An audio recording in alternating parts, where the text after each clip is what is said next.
하나님 말씀은 사도행전 1장 4절에서 8절까지 말씀입니다. 사도행전 1장 4절에서 8절까지의 말씀입니다. 제가 가지고 있는 성경 신약성경 187면에 있습니다.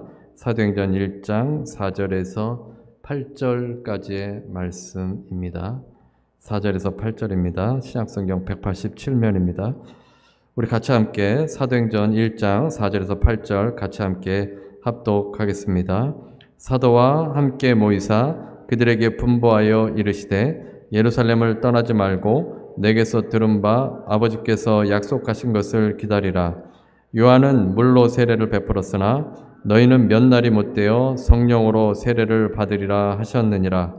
그들이 모였을 때에 예수께 여쭈어 이르되 주께서 이스라엘 나라를 회복하심이 이때니까 하니 이르시되 때와 시기는 아버지께서 자기의 권한에 두셨으니 너희가 알 바 아니요 오직 성령이 너희에게 임하시면 너희가 권능을 받고 예루살렘과 온 유대와 사마리아와 땅끝까지 이르러 내 증인이 되리라 하시니라. 아멘.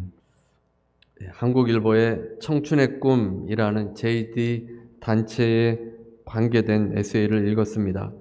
이 정의의 수호자 JD 단체를 세운 알렉산더 맥클린의 이야기입니다. 그는 어느 누구도 자신의 변호를 해보지 못한 채 처벌받거나 투옥되지 않기를 꿈꿉니다 라고 했습니다.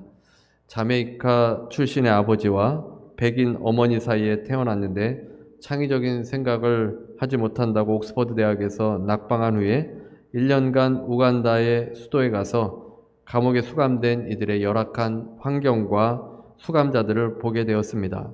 그들 대부분은 법정에서 변호인도 없이 변호 한번 제대로 받지 못하고 억울한 옥살이를 하였습니다.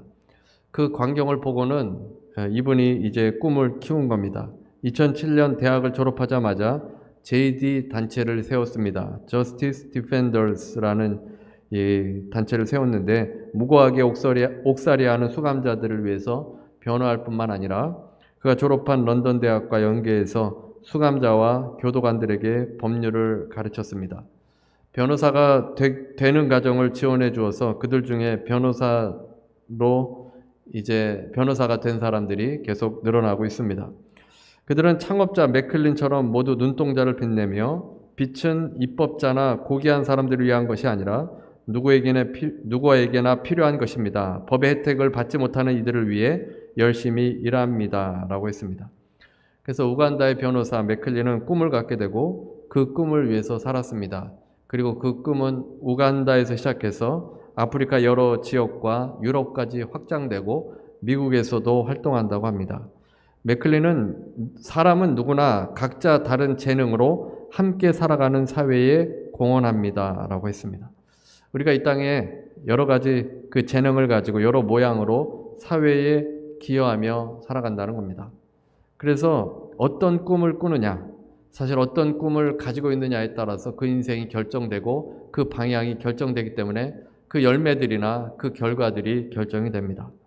저자는 시 하나를 소개합니다. 청춘이란 두려움을 물리치는 용기, 안이함을 뿌리치는 모험심, 그 탁월한 정신력을 뜻하나니 머리를 높이 들고 희망의 물결을 붙잡는 한 그대는 80살이어도 늘 청춘이네.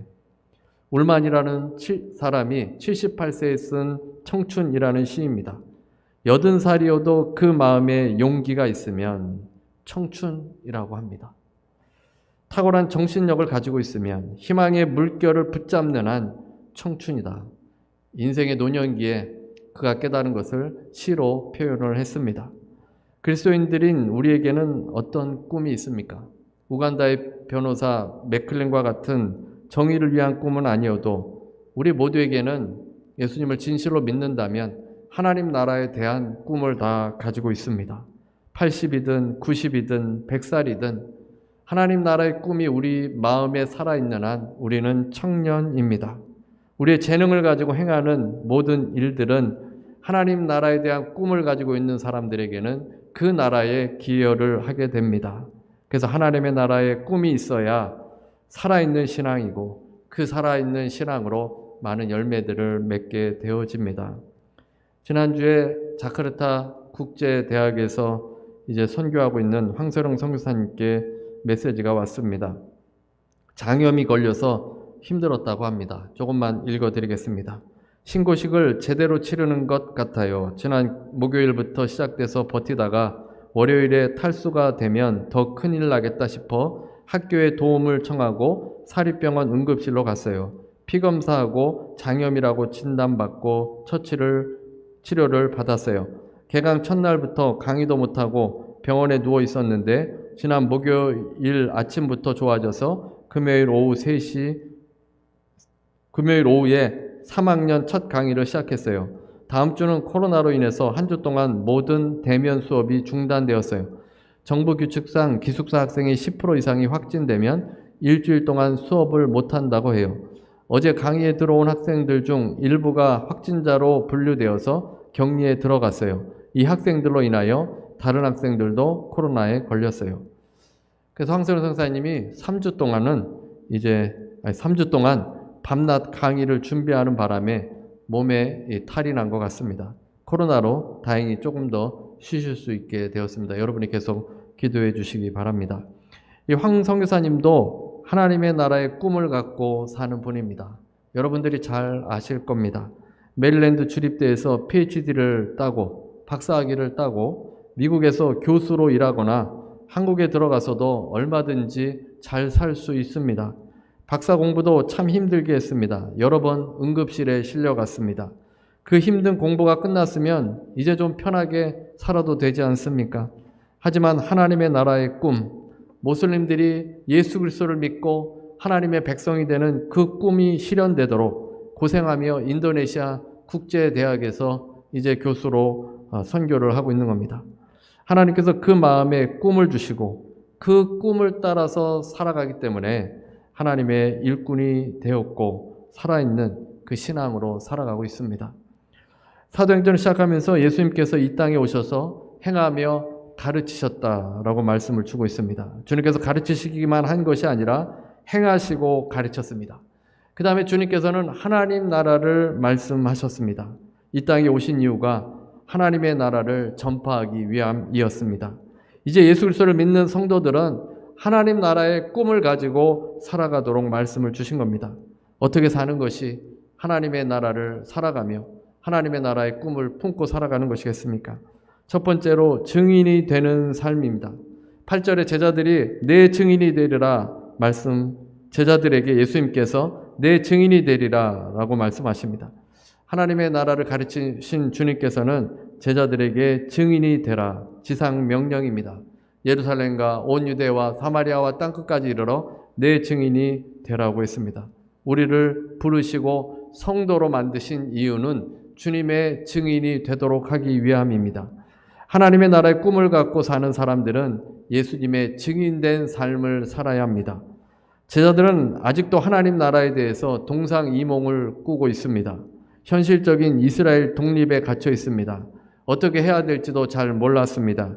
이제 예수님께서 성령의 세례를 받으라 라고 하실 때 제자들은 이스라엘 나라를 회복하심이 이때입니까? 라고 물었습니다.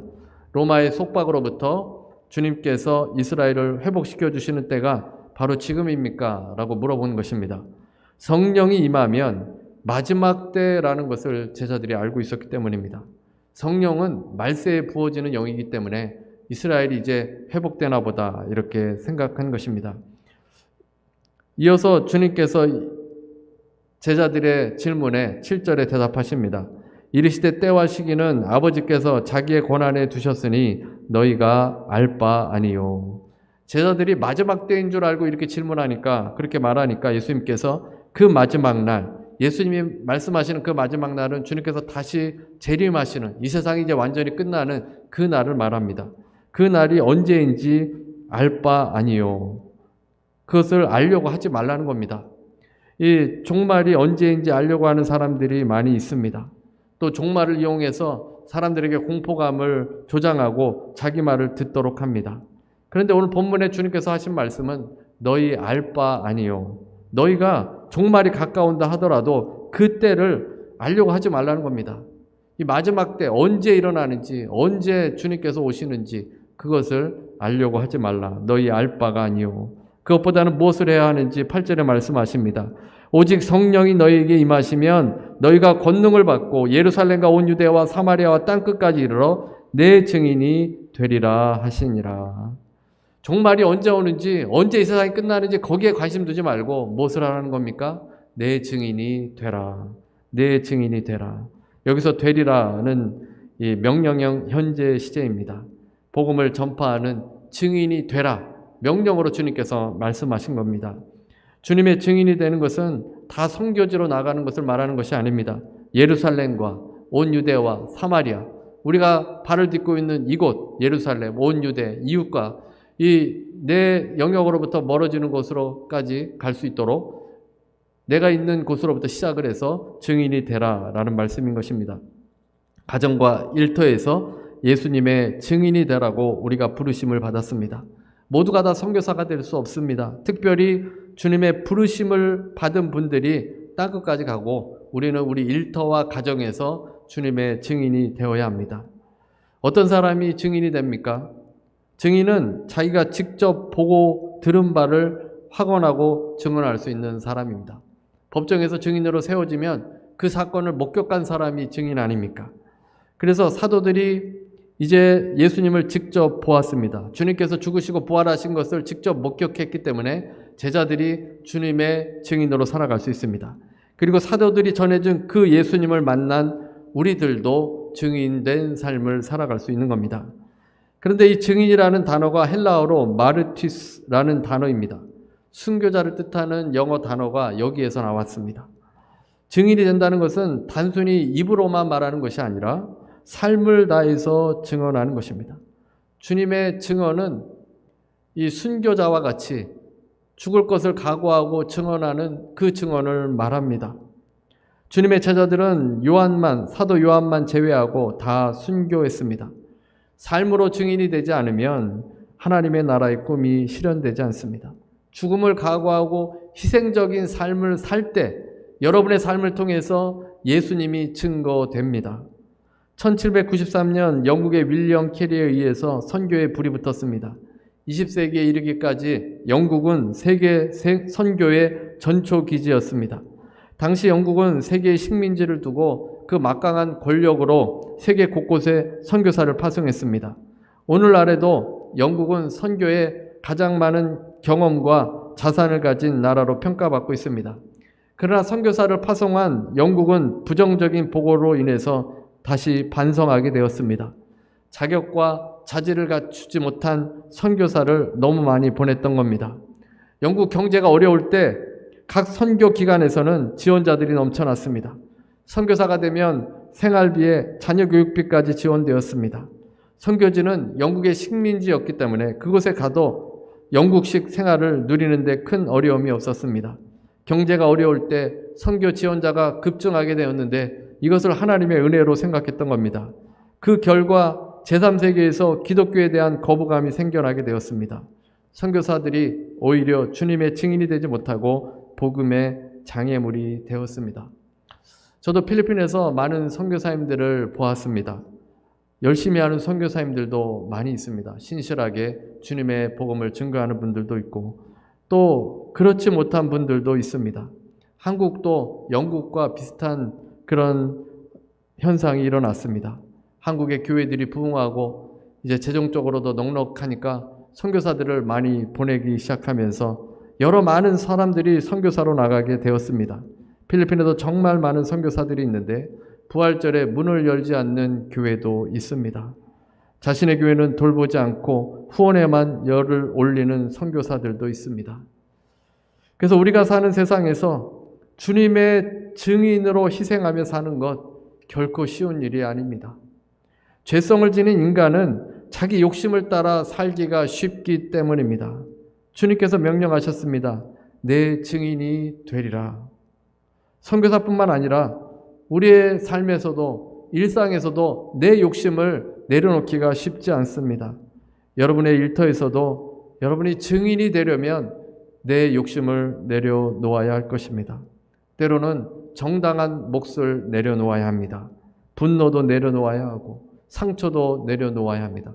기꺼이 희생할 마음의 준비가 되어질 때 우리가 증인으로 살아갈 수 있습니다. 두 번째는 우리가 성령을 받아야 합니다.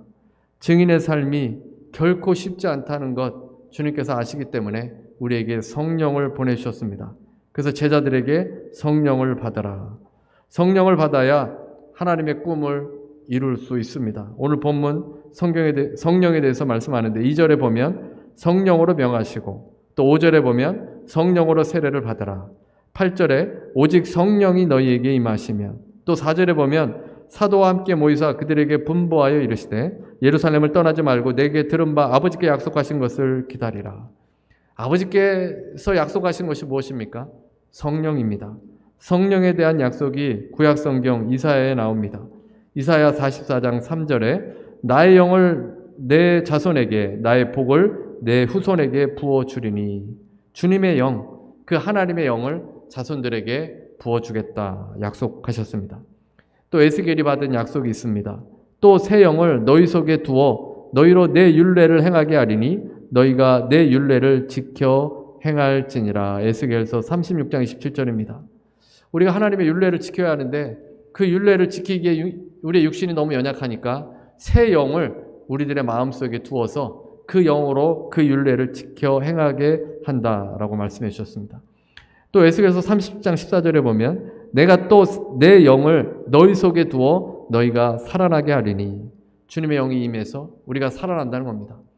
그 다음에 요엘서 우리가 잘 아는 말씀입니다. 그 후에 내가 내 영을 만민에게 부어주리니 그때 내가 또 내 영을 남종과 여종에게 부어줄 것이며 요엘서 2장 28절에서 29절입니다.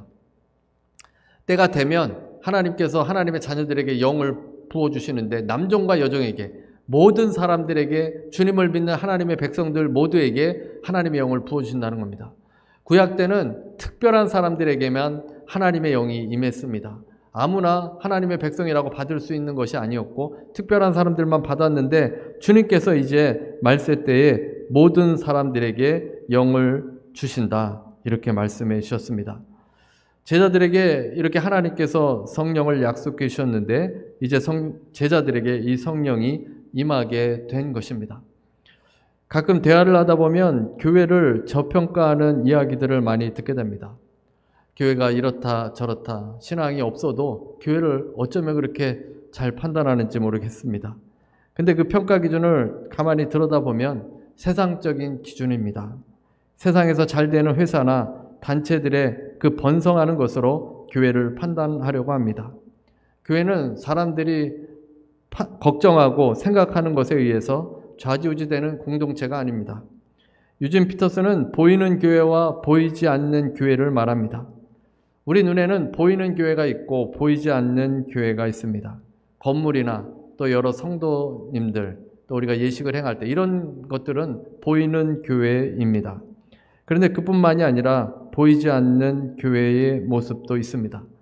사람들은 교회에 와서 둘러보고는 별것 없네 라고 말할 수 있습니다.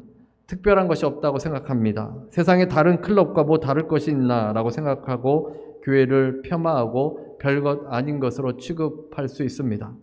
그러나 사도 바울이 에베소서에서 말씀하는 교회는 전혀 다릅니다. 보이지 않는 교회를 세상 사람들이 보지 못합니다. 눈으로 보지 못하기 때문에 생각조차 할 수 없는 일들이 우리 교회 가운데 일어나게 된다는 것입니다. 교회 안에 성도의 죄가 씻겨지는 것이 보이지 않습니다. 영혼이 거듭나는 것도 눈으로 볼 수 없습니다. 병을 치료하는 그 순간도 보이지 않습니다. 깨어진 마음, 상한 마음이 회복되는 것도 보이지 않습니다. 생수의 강이 흐르고 채워지는 것도 두 눈으로 볼 수 없습니다. 하나님께서 인도하시는 것도 보이지 않습니다. 눈에 보이지 않는 교회입니다. 눈에 보이지 않는 그 놀라운 역사들은 성령에 의해서 이루어집니다. 성령은 보이지 않습니다. 성령은 영이시기 때문에 예수님께서 인간의 역사에 육체를 입고 오셨는데 성령은 영으로 임하시기 때문에 우리 눈으로 확인할 수 없는 겁니다. 보이지 않는 교회, 보이지 않는 교회에 주의 영이 임하는 것입니다. 제자들은 이미 주님과 3년 동안 동고동락하면서 주님의 행하심과 가르치심을 받았습니다. 십자가에서 죽으시고 부활하신 주님과 만났습니다. 이제 주님께서 승천하셔도 제자들이 능히 증인이 될 수 있을 것 같습니다. 죽으신 분이 다시 살아나는 것보다 더 놀라운 일이 어디 있겠습니까? 그것을 두 눈으로 확인한 제자들은 이미 그 마음의 믿음이 확실하기 때문에 나가서 복음을 증거할 수 있을 것 같습니다. 충분히 주님의 증인이 될 것 같습니다. 하지만 주님께서는 성령을 기다리라, 주의 영을 기다리라는 겁니다. 4절에 보면 예루살렘을 떠나지 말고 내게서 들은 바 아버지께서 약속하신 것을 기다리라. 약속하신 성령을 기다리라. 이 성령이 임해야만 제자들은 비로소 증인된 삶을 살아갈 수 있기 때문입니다. 성령 받지 않고는 증인이 될 수 없습니다. 성령은 예수의 영입니다. 하나님의 영이 임할 때 우리가 온전히 세상에 나가서 주님의 증인이 될 수 있다는 것입니다. 한 젊은이가 사랑하는 여자를 보기 위해서 1마일의 길을 걸어가기 시작했습니다. 그가 걷는 목적은 여자를 만나고 저녁 시간을 함께 보내는 것입니다. 그 여자를 사랑합니다. 그는 상상 속에서 여자의 모습만 떠오릅니다. 생각하려고 하는 것도 아닌데 계속해서 그 여자가 생각납니다. 식료품을 지나가다가 여자가 제일 좋아하는 사탕을 기억하고는 그것을 한 상자 삽니다. 꽃가게를 지나가다가 여자의 어깨 쪽에 꽃이 있다면 얼마나 아름다울까 생각하고 꽃을 한 송이 삽니다. 아는 사람을 지나쳐도 그들을 보았는지조차 기억에 없습니다. 하지만 교회를 지나가면서 특히나 유심히 바라봅니다. 왜냐하면 여자가 한 번은 그곳에서 결혼하고 싶다는 말을 했기 때문입니다. 여자의 집이 가까워 오자 그는 쇼윈도에 비친 자기 모습을 점검하고 넥타이를 만지고 모자도 바로잡습니다. 그 집 문 앞에 도착할 무렵이면 그 1마일 동안 걷는 동안 그가 한 행동은 10가지가 넘습니다. 그것이 전부 머릿속의 여자로 인한 것입니다. 그 여인을 사랑하기 때문에 그 여인의 생각이 그의 행동에 영향을 준 것입니다. 예수님의 영으로 체험을 받으면 주님을 생각해서 증인된 삶을 살 수 있습니다. 성령은 예수님을 생각나게 하고 하나님의 꿈을 이루도록 해주는 영입니다. 무엇보다 성령을 기다려야 합니다. 성령으로 충만해지게 될 때 여러분의 삶이 변화됩니다. 존 스토트는 제자도라는 책에서 그리스도를 닮아가는 것은 불가능하지만 성령의 힘으로 가능하다라고 했습니다. 윌리엄 템플은 셰익스피어의 예를 듭니다. 내게 햄릿이나 리어 왕 같은 희곡을 주고 그런 희곡을 쓰라고 말하는 것은 아무런 소용이 없는 일이다. 셰익스피어는 할 수 있지만 나는 할 수 없다. 내게 예수님의 삶과 같은 삶을 보여주고 그렇게 살라고 하는 것은 아무런 소용이 없는 일이다. 예수님은 그렇게 살 수 있지만 나는 그럴 수 없다. 그러나 셰익스피어의 재능이 내 속에 들어온다면 나도 그처럼 희곡을 쓸 수 있다. 예수님의 영이 내 속에 들어온다면 나도 그분처럼 살 수 있다. 우리가 이 셰익스피어처럼 그 놀라운 그 글을 어떻게 쓸 수 있겠습니까? 근데 그 재능이 여러분에게 있다면 쓸 수 있지 않겠습니까? 저절로 써집니다. 그 영감이 떠올라서. 예수님의 영이 우리에게 임하면 우리가 온전한 증인이 될 수 있다는 겁니다. 롤스로이스 자동차를 구매한 한 영국 신사에 대한 이야기가 신문에 난 적이 있습니다. 그는 광고에서도 매뉴얼이나 자동차에 대해서도 이 롤스로이스 자동차의 엔진의 마력이 얼마인지를 말해주는 데가 없었습니다. 자신이 타고 다니는 그 롤스로이스가 어느 정도의 마력을 가졌는지 궁금했습니다. 상당한 돈을 지불했고 롤스로이스는 아무에게나 판매하는 차가 아닙니다. 그 사람의 신분을 조사해 본 다음에 판매하는 차로 유명합니다. 마땅히 어느 정도의 힘을 가졌는지 마력을 가졌는지 알고 싶었습니다. 그래서 그가 회사에다가 편지를 써서 그 정보를 달라고 했습니다. 마력이 얼마인지 알려달라는 겁니다. 며칠 후 전보가 집으로 왔습니다. 그 대답은 간단하게 쓰여 있었습니다. 충분하다. 이 한마디 답이 쓰여져 있다는 겁니다. 놀랍지 않습니까?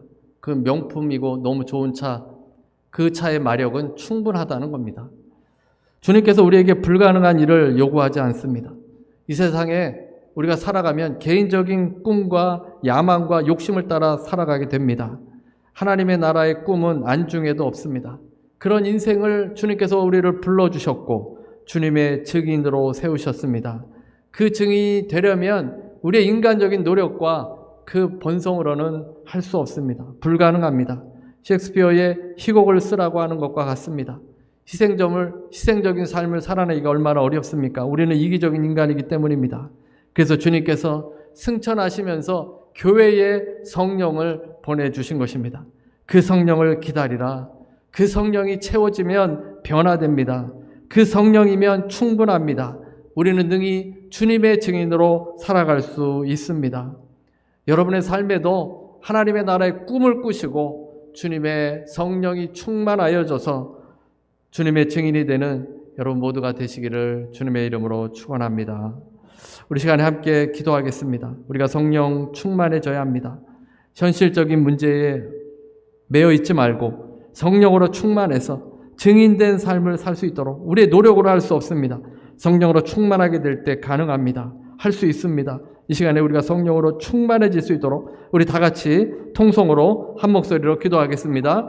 할렐루야, 할렐루야. 하나님 아버지 기도합니다. 아버지 하나님, 예수께서 승천하시면서 아버지의 성령을 보내주셨습니다. 아버지, 이 성령을 기다리라 하였습니다. 성령으로 체험받게 되어질 때, 성령으로 충만하게 되어질 때 하나님, 우리가 아버지 증인된 삶을 살아갈 수 있습니다. 아버지, 우리가 욕심이 많고 욕망이 많고 아버지 이기적인 아버지 그런 본성을 가지고 태어났기 때문에 아버지 이 세상에서 주님을 증거하는 증인으로 사는 것이 얼마나 어려운 일입니까? 아버지, 희생하며 사는 것이 얼마나 어려운 일입니까? 아버지, 주의 영이 임할 때 충분한 줄로 믿습니다. 주의 영이 임하면 충분합니다. 주의 영이 임하면 능히 할 수 있습니다. 주의 영이 임하면 가능합니다. 아버지, 우리에게 기다리오니 성령의 충만을 부어주옵소서. 성령의 충만한 역사가 일어나게 하여 주옵소서. 아버지, 교회는 보이지 않는 교회가 있습니다. 주의 역사를 볼 수 없습니다. 그러나 우리 가운데 일어나시고 우리 가운데 부어주옵시고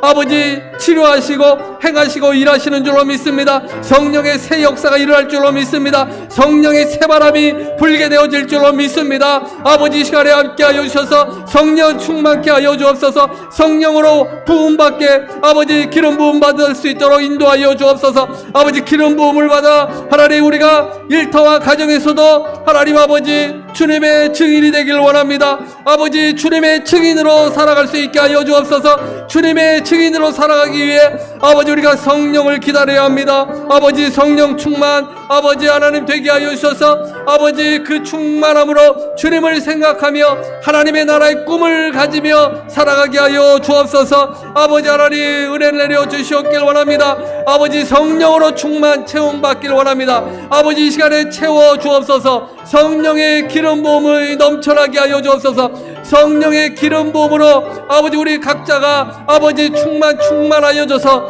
하나님 일터와 가정으로 돌아갈 때에도 아버지 그리스도의 사랑을 증거할 수 있도록 아버지 도와주옵소서. 우리의 힘으로 할 수 없음을 고백합니다. 아버지, 우리의 지혜로 할 수 없고 아버지 우리의 능으로 할 수 없습니다. 오직 주의 영으로 가능합니다. 오직 주의 영으로 행하게 되어질 줄로 믿습니다. 주의 영으로 아버지 하나님 우리가 희생하며 아버지 하나님 주님의 증인이 되어질 줄로 믿습니다. 아버지, 성령을 부어주옵소서. 아버지, 성령을 부어주시옵소서. 아버지, 오순절의 다락방에 그 성령의 충만한 역사가 하나님 우리 가운데 임하여 주시옵시고 그 성령을 따라 사는 주님의 자녀들 되어지길 원합니다. 그 성령으로 충만해지는 아버지 교회가 되길 원합니다. 아버지, 그 성령을 기다리라. 아버지, 그 성령으로 체험받도록 우리가 갈망하며 갈구하며 그 성령이 채워져서 온전히 주님의 증인으로 살아갈 수 있도록 아버지여 인도하여 주시옵소서. 아버지여 역사하여 주시옵소서.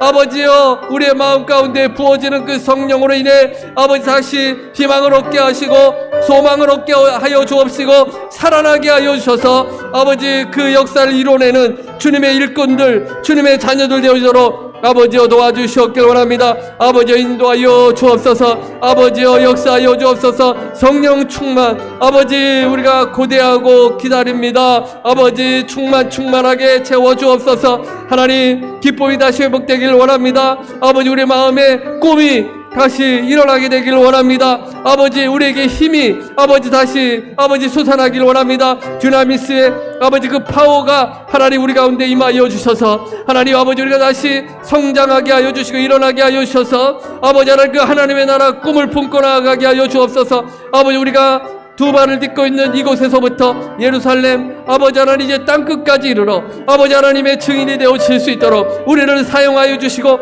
아버지 우리의 능력을 사용하여 주셔서 하나님 아버지 주님의 나라가 확장되어질 수 있도록 아버지 풍성히 거할 수 있도록 아버지 우리를 사용하여 주시고 인도하여 주옵소서. 성령 충만 아버지 되게 하여 주옵소서. 아버지 성령으로 아버지 온전케 세움받게 하여 주옵소서. 아버지 성령으로 충만한 주의 자녀들 되어지게 하여 주옵소서. 하나님 아버지 이 현실의 문제에 어려움 당하지 않게 하여 주시고 아버지 오직 주님만 바라볼 수 있도록 아버지께서 도와주시옵소서. 할렐루야 할렐루야. 하나님 감사합니다.